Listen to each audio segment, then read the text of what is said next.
हे ब्रह्मदेव, मैं आपकी प्रार्थना से प्रसन्न हूं। आप अपनी इच्छा व्यक्त करें। मुझे बताएं कि आपको क्या वरदान चाहिए। हे स्वामी, हे सृष्टि के पालनहार, आप मुझे वरदान दें कि जो कोई मनुष्य श्रद्धापूर्ण आपकी पूजा अर्चना करेगा उसका कोई अहित न होगा, एवं मोक्ष पाने हेतु जो कोई भी करम्बुज तीर्थ की यात्रा करेगा, आप उन्हें अपने शान रूप के दर्शन देकर उनका उद्धार करेंगे। तथास्तु। हे ब्रह्मदेव, मैं सदैव के लिए करम्बुज तीर्थ में निवास करूंगा और जो कोई मनुष्य सच्चे श्रद्धा भाव से मेरी पूजा अर्चना करेगा, मेरा आशीर्वाद उस पर सदैव ही रहेगा। मान्यता है कि तब से भगवान विष्णु अपनी लंबी गदा धारण किए हुए अपने श्याम रूप में इस तीर्थ में निवास करते हैं, इसलिए उन्हें गदाधर के रूप में भी पूजा जाता है। ऐसी ही एक और किंवदंती है जो इस मंदिर के निर्माण का ताना बाना बुनती है। माना जाता है कि देवताओं के वास्तुकार विश्वकर्मा ने एक ही रात में इस मंदिर का निर्माण किया, परंतु प्रातः होते ही वो इस मंदिर को अपने साथ ले जाने में असमर्थ थे, तो उन्होंने इस मंदिर को यहीं छोड़कर जाने का निर्णय लिया।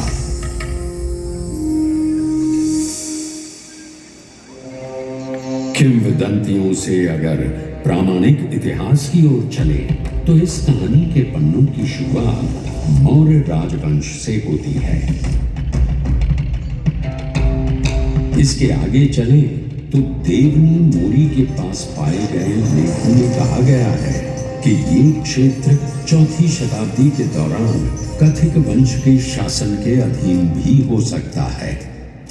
देवनी मोरी के पास खुदाई के दौरान पाए गए प्रमाण इस ओर भी संकेत करते हैं कि यहाँ भगवान शिव की आराधना के साथ साथ बौद्ध धर्म के अनुयायियों का भी वास था।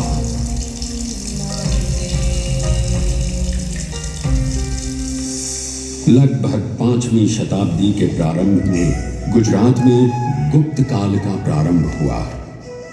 ऐसा कहा जाता है कि ये वही समय था जब भगवान शिव के साथ भगवान विष्णु की पूजा की शुरुआत हुई। 800 ईस्वी में जगत गुरु शंकराचार्य, रामानुजाचार्य एवं निम्बकाचार्य तथा अन्य आचार्यों ने वैष्णव अनुयायियों को बढ़ावा दिया। उसी के परिणाम स्वरूप तीर्थ स्थानों का नवीनीकरण हुआ, अनेक मंदिरों का निर्माण कराया गया, यज्ञ किए गए एवं श्यामला जी भी समृद्ध हुआ।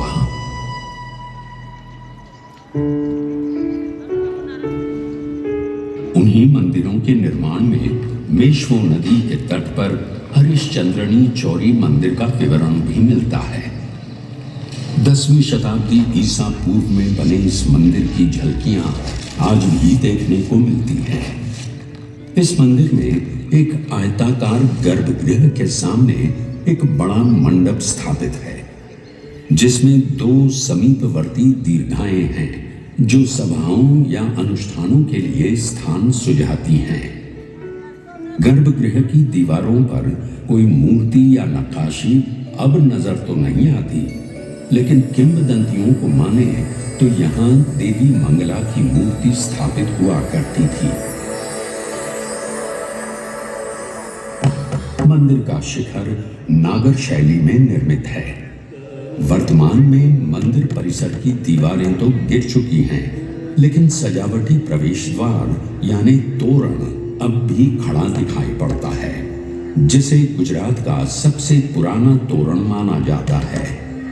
मान्यताओं के अनुसार राजा हरिश्चंद्र के निवास स्थल के रूप में भी इस स्थान को जाना जाता है। हरिश्चंद्रनी चौरी नाम से प्रसिद्ध ये मंदिर प्राचीन भारतीय वास्तुकला के प्रमाण के रूप में सदियों से आज भी खड़ा है। समय बदला, दौर बदला।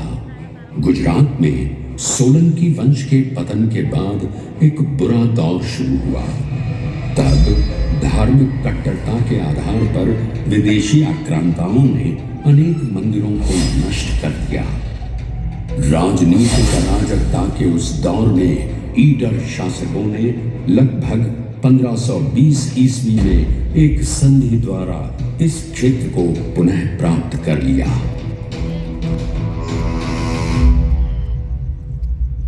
कुछ समय और बीता और लगभग 1565 ईस्वी में महाप्रभु वल्लभाचार्य जी ने भारतवर्ष में वैष्णववाद का प्रचार प्रसार किया और द्वारका, डाकोर, सिद्धपुर और शामला जी का दौरा किया एवं अनेक तीर्थ स्थानों का पुनरुद्धार करवाया। महाप्रभु वल्लभाचार्य जी एक महान भक्ति दार्शनिक थे और उन्हीं के प्रभाव से तत्कालीन शासकों ने सनातन धर्म के प्रति उदारता दिखाई थी।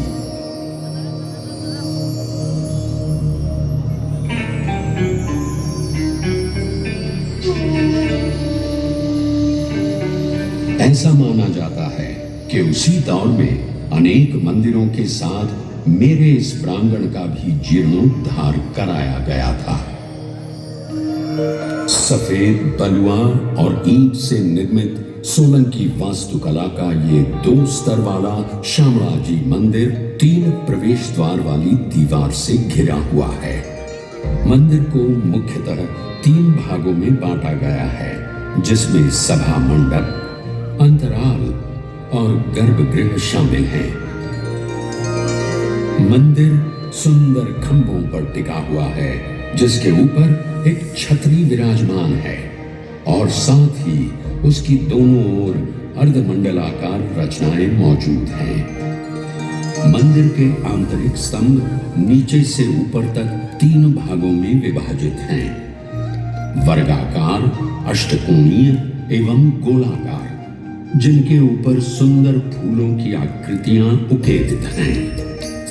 सुंदर नक्काशी से भरा शिखर है जो निस्संदेह अपनी ओर सभी का ध्यान आकर्षित करता है। छत के सामने वाले हिस्से में सपाट छत से निकले हुए छोटे छोटे गुंबद हैं। इस मंदिर के ऊपर सफेद रेशमी ध्वजा जी फहराया जाता है, जिसके कारण इसे धोड़ी ध्वजा वाला भी कहा जाता है। मंदिर में हाथी एक बहुत ही सामान्य प्रतीक है। इसकी बाहरी दीवारों पर अर्ध प्रचंड हाथियों की बड़ी आकृतियां प्रदर्शित हैं। मंदिर की इमारत के चारों ओर पत्थर में उकेरे गए हाथियों के सिर और अग्रभागों की एक झालर देखी जा सकती है। इसके अलावा मंदिर की बाहरी दीवारों पर देवी देवताओं की छवियां, भौगोलिक चित्र, विभिन्न प्रकार के फूल, जानवरों और परनालों की आकृतियां देखने को मिलती हैं। देवराज इंद्र, वरुण, अग्नि, वायु, कुबेर, शिव एवं गणेश के साथ साथ मां इंद्राणी, चंद्रिका, सरस्वती आदि देवी देवताओं की नक्काशी के रूप में भी आकृतियां सुसज्जित हैं। इसके अलावा रामायण, महाभारत, श्रीमद् भगवत गीता और पुराणों के दृश्यों को बड़ी ही रचनात्मक शैली में चित्रित किया गया है। मंदिर के प्रवेश द्वार के सामने एक द्वार स्थापित है, जिसके दोनों ओर विशाल हाथी देखे जा सकते हैं। हाथी द्वार सीधे मुख्य मंदिर की सीढ़ियों की ओर है। ये प्रवेश कक्ष की ओर ले जाता है। मंदिर के प्रांगण में गरुड़ की एक बहुत ही सुंदर मूर्ति है। ये वही मूर्ति है जिसे आक्रमणकारियों ने नुकसान पहुंचाया था। मंदिर में 2 शिलालेख भी देखने को मिलते हैं। ऊपरी स्तर पर पत्थर पर 94 ईस्वी और 102 ईस्वी के शिलालेख अंकित हैं। तो वहीं मंदिर के प्रवेश द्वार पर एक और शिलालेख देखने को मिलता है, जिसमें 1762 ईस्वी में टिंटोई के ठाकुर द्वारा किए गए मरम्मत कार्य का विवरण मिलता है। इन दो शिलालेखों से ये पता चलता है कि ये मंदिर मूल रूप से एक स्थानीय व्यापारी हलधर बलराम का था और भगवान कृष्ण या श्यामला जी की त्रिविक्रम छवि मूर्ति संभवतः बाद में स्थापित की गई थी।